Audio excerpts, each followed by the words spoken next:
반갑습니다. 아유 반가워요.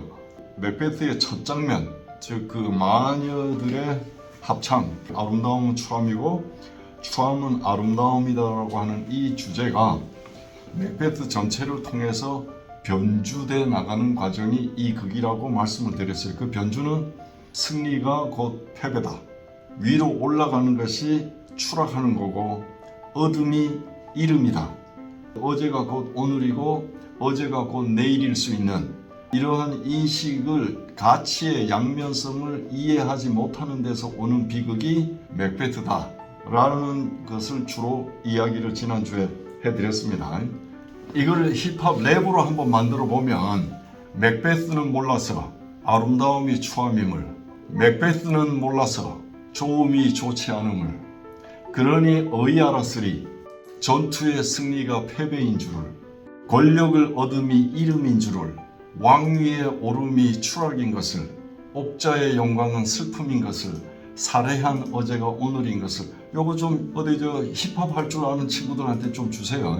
그래가지고 요거를 주제로 노래 좀 하게. 나는 뭐 하여튼 그런 재주가 없어서 뭐 하여튼 지어는 놨으니까. 맥베스는 몰랐어 아름다움이 추함임을, 맥베스는 몰랐어 좀이 좋지 않음을, 그러니 어이 알았어. 극이 진행됨에 따라서 전투의 승리가 패배이고 권력을 얻음이 이름이고 왕위의 오름이 추락이고 옥자의 영광이 슬픔이고 살해한 어제가 오늘이라고 하는 것을 깨달아가면서 궁극적으로는 인생은 걸어가는 그림자고 인생은 아무것도 의미하지 않는 이야기라고 하는 것으로까지 깨달아 나가는 과정이 이 맥베스라는 거죠. 바로 이러한 깨달음의 과정을 통해서 맥베스가 최후의 깨닫는 것이 뭐냐, 그래서 그 깨달음의 트래직 비전, 즉 비극적 비전이라고 하는 것이 무엇이고 그것을 통해서 이 폭군이 어이해서 우리들에게 비극적 영웅으로 인식이 되고 감동적인 인물로 다가오느냐는 거죠. 오늘 그것을 같이 한번 공부를 해보려고 합니다.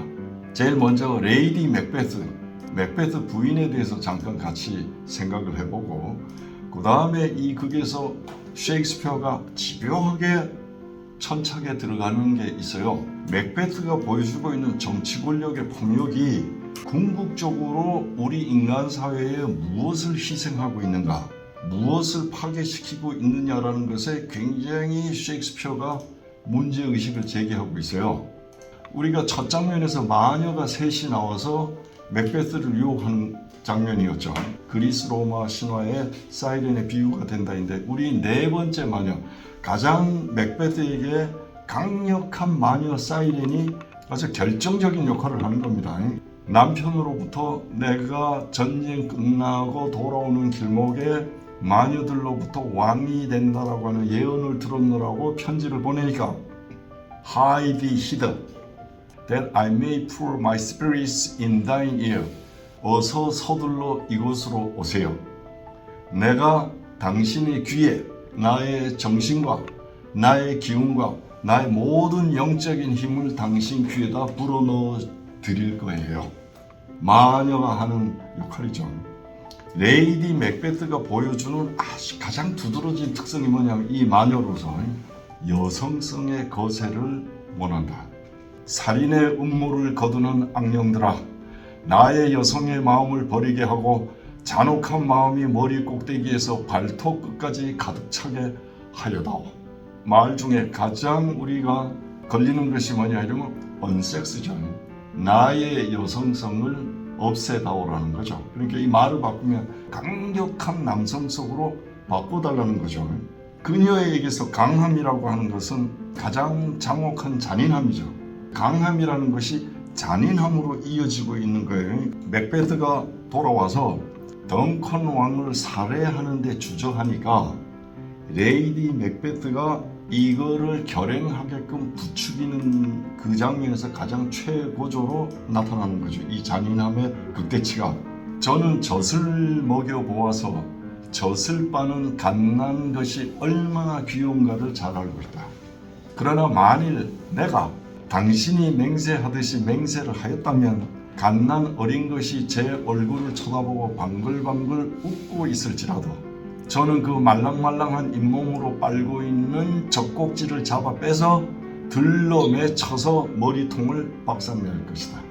이건 뭐 잔인함이 아주 최고의 극대치죠. 우리가 사는 여기 남자가 됐든 여자가 됐든 관계없이 우리가 이 문명사회에 살고 있는 우리는 정도의 문제지 다 레이디 맥베트 같이 강해지려고 하는 성향이 있단 말이죠.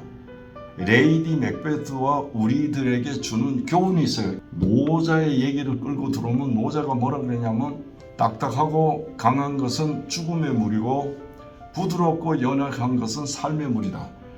쉽게 얘기하면 강한 쪽으로 가는 것은 죽음으로 가는 거고 부드럽고 연약한 것으로 가는 것은 삶으로 가는 것이다라는 거지. 몇백 년 묵은 고목을 만지면 딱딱하고 80 넘은 할아버지 할머니 손을 잡으면 뻣뻣하다. 왜? 죽음이 다가온 존재들이야. 근데 우리가 긴 겨울을 뚫고 이 언 땅을 헤치고 나가는 이 부드럽고 연약한 새싹을 만져보면 그 보드라운 것이 딱딱한 거를 뚫고 올라온다. 그 어린애 손을 2-3살짜리 만져보면 굉장히 부드럽죠. 그래서 이 새싹과 어린아이 같은 부드럽고 연약한 것이 생명인 거예요. 그래서 우리가 생명의 사회가 되려면 부드러운 사회로 가야 된다는 거죠. 부드러움을 지킬 줄 아는 것을 강함이라 한다. 우리 동양사회에서 강함이라고 하는 건 자기를 이기는 거라 그랬어요. 근데 여기서 또 노자가 강함이라는 것은 부드러움을 지킬 줄 아는 게 강함이라고 한다. 여성들의 연약함과 여성들의 부드러움이라고 하는 건 뭐 순종이나 복종이 아니고 남성적인 강함을 이길 수 있는 성격이 다른 힘이야. 힘. 차원이 다른 힘이라면 그게 음악적으로 얘기하면 아예 음계가 다른 힘이야. 성격이 다른 힘이 있는 거죠. 그래서 연약함이야말로 부드러움이야말로 남성적인 강함을 이길 수 있는 성격이라는 힘이다. 이 레이디 맥베스가 이거를 모르는 거죠. 진정으로 강한 존재가 되려면 거꾸로 한없이 부드러움으로 회귀해야 되는데 레이디 맥베스도 잘못이고 우리도 잘못이고 문명 전반이 잘못 가고 있다. 계속 강한 사회를 추구하잖아요. 셰익스피어는 항상 하나의 가치를 제시를 하면 그와 상반되는 다른 가치를 꼭 대조를 해서 보여요. 그러니까 가치의 양면성을 보여주는 거예요. 예를 들어서 정직이 좋으면 거짓이 좋은 면도 있다라고 하는 것을 꼭 대조를 해서 보여주는 수법이 셰익스피어. 그래서 셰익스피어를 읽으면 사유의 회전이 좋아. 가치의 양면성을 정관하는데 통관하는데 굉장히 좋단 말이죠. 그래서 이 극에서 맥더프 부인하고 아들이 나오는 장면이 있어요. 대개는 이걸 그냥 지나가. 셰익스피어는 굉장히 공들여서 이 장면을 집어넣는 거죠. 이 비극 한가운데에다가. 그래서 1차적으로는 레이디 맥베트와 레이디 맥더프를 대조해서 보이는 거예요. 이 두 여성이 일단 대조가 되고 아들을 등장시킴으로 인해서 사회적 가치, 공적 가치와 가정적 가치를 대조시켜서 보이는 거예요. 남자들이 이루어가는 바깥의 공적인 세계와 이 엄마가 아들을 키우고 있는 가정적 가치를 대조시켜서 보여주고 있는 거란 말이죠. 그래서 이 장면은 맥베스가 정치적인 폭력을 가할 때 궁극적으로 무엇을 희생시키느냐라고 하는 것을 보여주는 장면이에요. 맥베스가 자기를 살려두지 않을 것이다라고 하는 신변의 위협을 느끼고 덩컨 왕의 아들이 피신해 있는 영국으로 자기도 피신해서 망명을 해요. 그래서 그 동료인 로스라고 하는 사람이 맥더프 부인한테 와서 당신 남편이 영국으로 피신을 갔다. 이 맥더프 부인이 뭐라고 하냐면 아니 내 남편이 무슨 일을 했기에 피신하고 망명을 하냐 하고 물었더니 부인 참으셔야 됩니다 하고 얘기를 하니까 아니 참지 못한 거는 내가 아니고 내 남편이다. 이게 참지 못하고 도망을 갔으니까. 그런데 도망을 가는 거는 미친 짓이다. 아무 일도 하지 않았는데 사람이 두려워하고 무서워하면 그놈이 반역자로 몰리는 거다. 그래서 남자가 반역자로 몰리는 거는 두려워할 때 하는 짓으로 나타난다는 거지. 그랬더니 이 로스가 뭐라 그러냐면 부인, 당신 남편이 지혜가 있어서 피신했든지 두려워서 피신했는지 그거는 부인이 모르시는 겁니다. 처자를 버리고 집과 재산을 다 버리고 혼자 달아나는 것이 지혜라고요. 그이는 우리를 사랑하지 않는 거예요. 인륜에 애정이 없는 사람이에요. 새 중에 제일 작은 가련한 굴뚝새도 새끼가 집에 있으면 새끼를 지키려고 올빼미하고 싸워요. 그이는 공포심뿐이고 애정이라고는 추호도 없는 거예요. 지혜가 무슨 지혜랍니까? 도망도 분수가 있고 도리에 맞아야죠. 이게 엄청난 얘기죠. 지혜라고 하는 것은 처자를 보호하고 지키는 것이 전제가 되어야 된다. 어떤 의로운 대의라고 하는 것은 두려움에서 비롯된 비겁과 위선일 수가 있다. 처자를 지킬 줄 아는 게 타고난 생물학적 본능이다 이거야. 우리가 말을 만들어서 부여해주면 모성적 지혜라고 하는 거예요. 모성적 지혜라고 하는 것은 내 새끼가 위험에 처하면 내 목숨 바쳐서 지켜줄 줄 아는 지혜. 이게 진정한 지혜라는 거, 모성적 지혜라는 거예요. 그래서 처자를 버리는 자는 그가 아무리 현명한 인간이라 하더라도 아버지와 남편으로서의 자격 상실이고, 이 여성이 아들한테 뭐라고 하냐면 아버지는 죽었다 하고 선포하는 거예요. 그래서 처자식을 버리고 사회적인 대의를 위해서 나가는 자는 가정의 가치의 입장에서는 죽은 자다. 처자식을 버린 놈은 죽은 놈이다. 가차없이 버려버리는 거죠. 한없이 부드러운 맥도프 부인과 같은 이게 강한 거예요. 너 아버지는 돌아가시더라. 이제부터 어떻게 하겠니 했더니, 그럼 어머니는 아버지가 안 계셔서 어떻게 하세요 했더니, 왜? 나는 시장에서 그런 남자는 얼마든지 살 수 있다. 그럼 어머니는 그것을 샀다가 다시 파시게요. 그랬더니, 야, 조그만 녀석이 있는 지혜를 다 짜내어 제잘거리는구나. 어쩌면 너 같은 애가 그런 말을 다 하냐. 아버지는 역적이에요 어머니 하고 아들이 물으니까, 그래 그렇단다. 역적이 뭐예요 했더니, 그거는 맹세를 하고도 거짓말을 하는 사람이란다. 아들이, 그렇게 하는 사람은 다 역적인가요? 그렇단다. 그래서 역적은 목을 매 죽인다. 그러면 맹세를 하고도 거짓말을 하는 사람은 다 목을 매 죽여요? 그렇단다. 누구나 다. 아들이, 누가 죽여요? 그랬더니, 그야 정직한 사람이지. 그러면 거짓말쟁이들과 맹세꾼들은 다 바보예요. 거짓말쟁이들과 맹세꾼들이 훨씬 많으니 정직한 사람들을 목을 매서 죽이면 되잖아요. 그런데 너는 아버지가 좌우간 안 계셔서 어떻게 할 테냐 했더니, 아들이 뭐라고 했냐면, 아버지가 정말 돌아가셨으면 어머니가 슬퍼 우실 텐데 울지 않으시는 걸 보니까 새아버지가 곧 생기겠네요. 엄마가 놀래가지고 원 세상에 못하는 말이 없구나. 아이가 얼마나 순진하고 천진하고 발랄하고 총명해. 정치가 전쟁으로 간다든지 폭력으로 가면 그 희생은 누가 되냐 이러면 여성과 아이들이라는 거예요. 근데 그 아이들이 누구냐? 이 맥도프 아들 같은 이런 아들을 죽이는 거예요. 이 아들 죽잖아요 지금, 그죠? 자객들이 와서 죽인다고. 지금 엄마도 죽고 결국. 그렇죠. 그 다음에 보여주는 게 우리가 알아야 될 게 어른들의 세계와 아이들의 세계. 이게 지금 엄마를 능가하고 있단 말이에요. 이 아가, 엄마 눈에는 철부지 애인데 말하는 거 보면 엄마보다는 급수가 높아. 그 유머의 수준이. 그래서 이제 자객들이 오고 있는 거를 어떤 사람이 알고 와서 위험하니 빨리 피신해라. 그리고 당신하고 여기 있으면 나도 위험하니까 나는 알려만 주고 간다고 가놓고 나니까 맥도프 부인이 뭐라고 하면, 아니 내가 어디로 피한단 말이냐.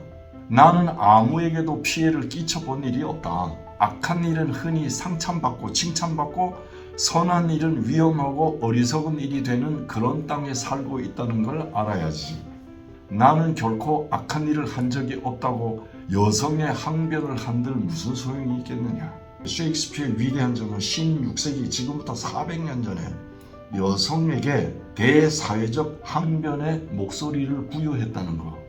남성들이 이루어가는 정치 현실을 비판하는 얘기예요. 이게 지금의 악한 일을 한 적이 없는 존재가 평화로이 살 수 있게 보장되는 사회를 만들어야 될 거 아니냐는 얘기예요. 왜 악한 일을 하는 놈은 칭찬받고 선한 일을 하는 사람은 어리석은 이런 땅을 만들어 놨냐는 거지. 그리고 여성들이라는 거는 악한 일을 한 적이 없는 게 여성적 존재야, 패트리아키 사회에서.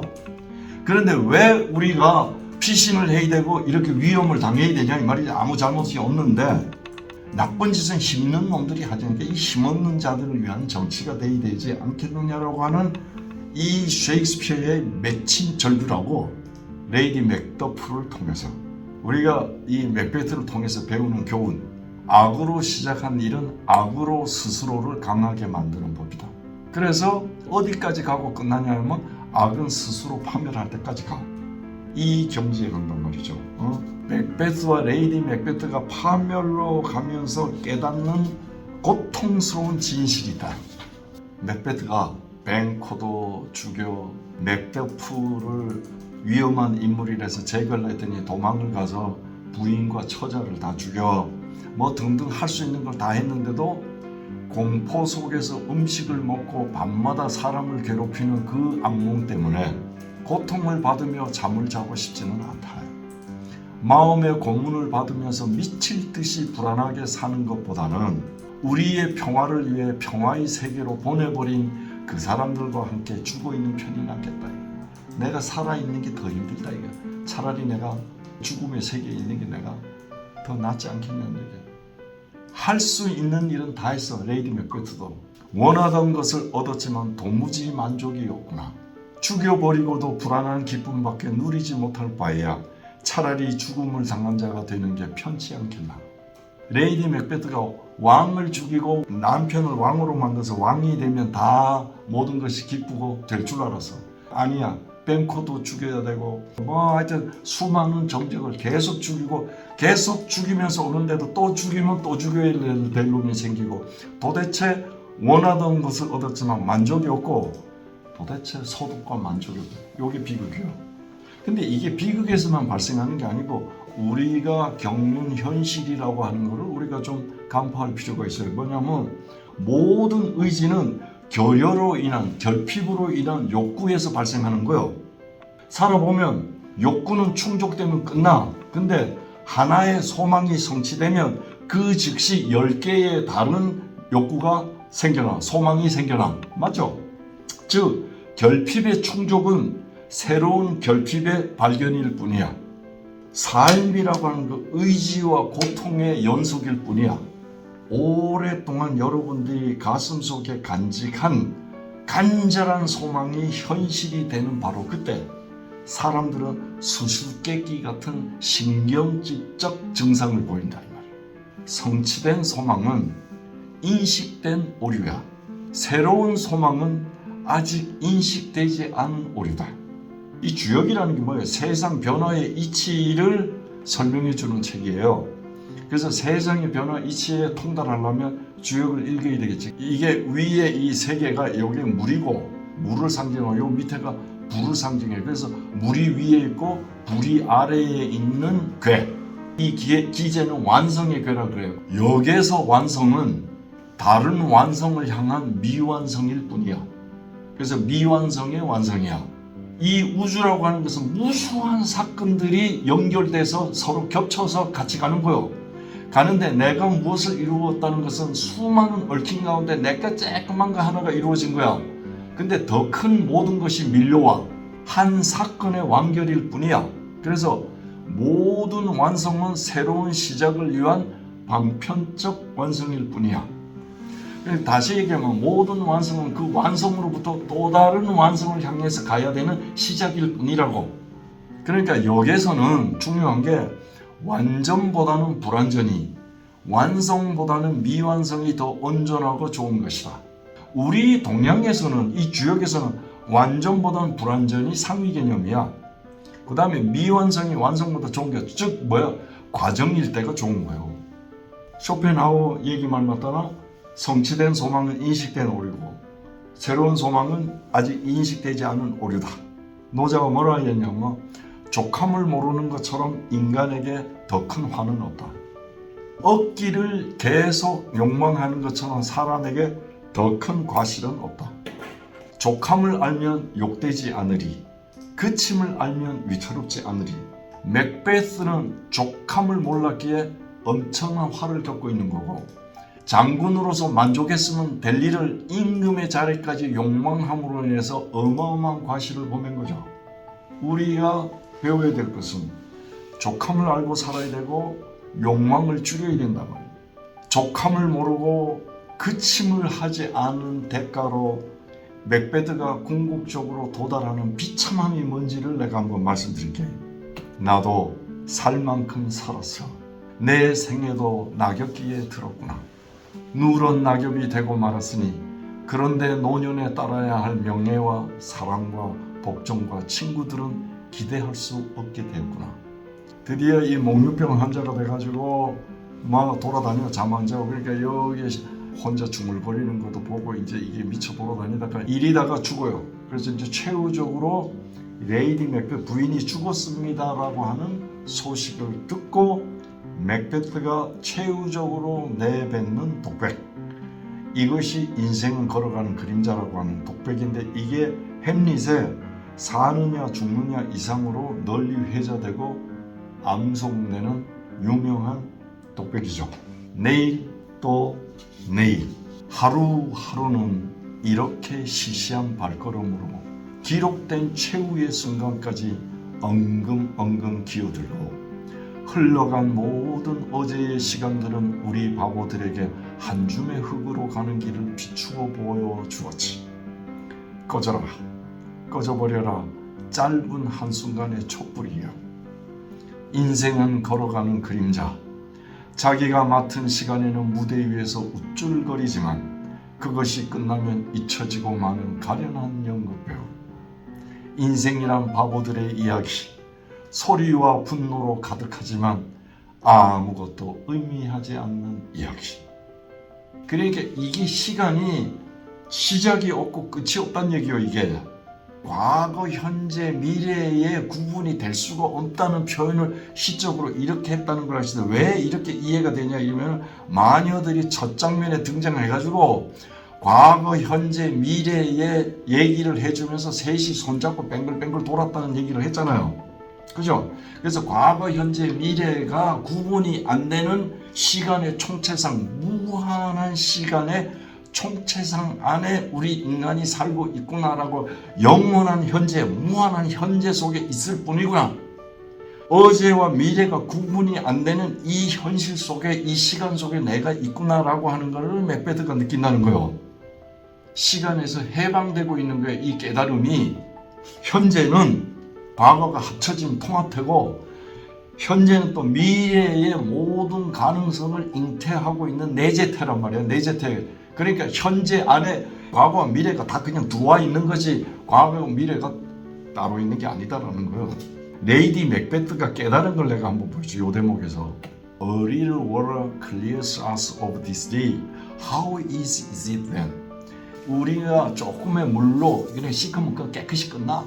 그러니까 우리 이 행위는 물 조금으로 그냥 손 씻으면 끝난다는 게, How easy is it then? 얼마나 쉽냐 이거야. 지나간 일은 지나간 거다. 과거는 과거로 끝난 거요.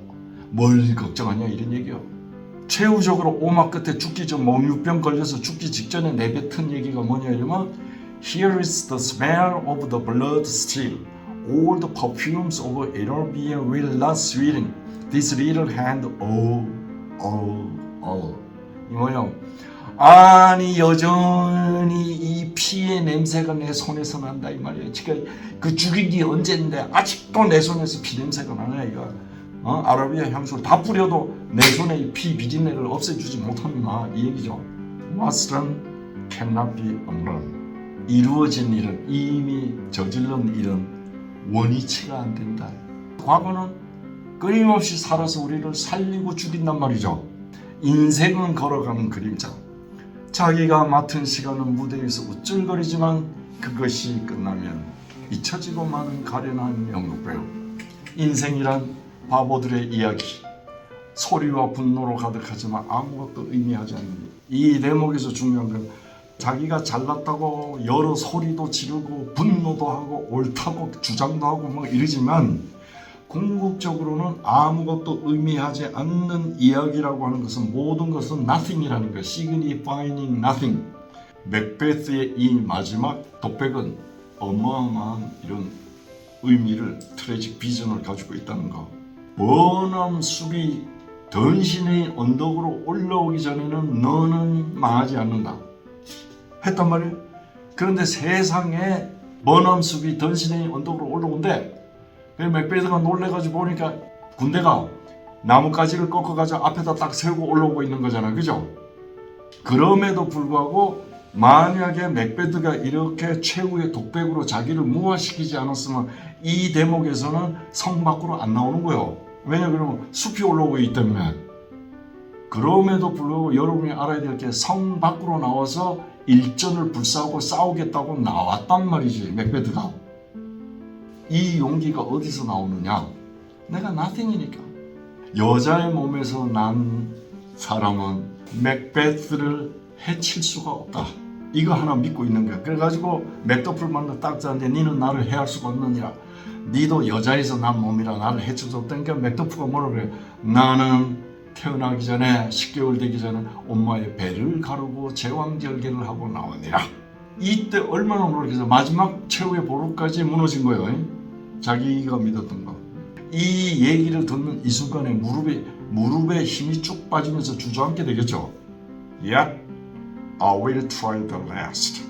네가 엄마 뱃속을 가르고 나와서 만약에 예언이 틀렸다 하더라도 최후의 순간까지 최선을 다하겠다, 이런 얘기죠. 자기의 존재를 기꺼이 그리고 장엄하게 수용하는 자세죠. 운명의 거대한 힘 앞에 내가 파멸은 하지만 패배를 인정하지 않겠다는 거예요. 그러니까 여러분은 이 맥베스를, 이 비극을 통해서 아무리 삶이 어렵고 좌절을 여러분에게 주는 순간이 온다 하더라도 내 인생이 파멸은 될 수 있어도 패배는 인정치 않는 그런 비극적 영웅의 자세가 있어야 된다는 거죠. 천하를 취하려고 먹으려고 발버둥 치는 자를 보면 나는 그 얻지 못함을 볼 뿐이다. 즉 먹지 못함을 볼 뿐이다.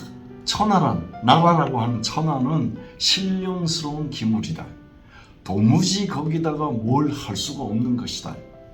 그래서 하는 자는, 잡는 자는 놓칠 것이다. 그러므로 세상 사물의 이치는 앞서가는 것이 있으면 뒤따라가는 것이 있고, 강한 것이 있으면 여린 것이 있고, 북돋아 오르는 것이 있으면 무너지는 것이 있다. 고로 성인은 극심한 것을 버리고 분수에 넘치는 사치한 것을 버리고 과분한 것을 버린다. 맥베스는 극심한 것을 안 버렸고 자기의 과분한 것을 안 버려서 뒤를 버리고 앞서려고만 해서 여린 것을 버리고 부드러운 것을 버리고 강한 것만 추구해서 자기로 인해서 무너지는 것을 배려하지 아니하고 솟아오르는 것은 엄청난 화와 욕됨을 불러일으킨다라는 걸 몰랐어요. 요게 노자 도덕경의 29장에 나옵니다. 맥베스 강의는 이 노자 도덕경 29장으로 정리를 해드리면서 마무리를 하고 오늘 강의를 끝낼까 합니다.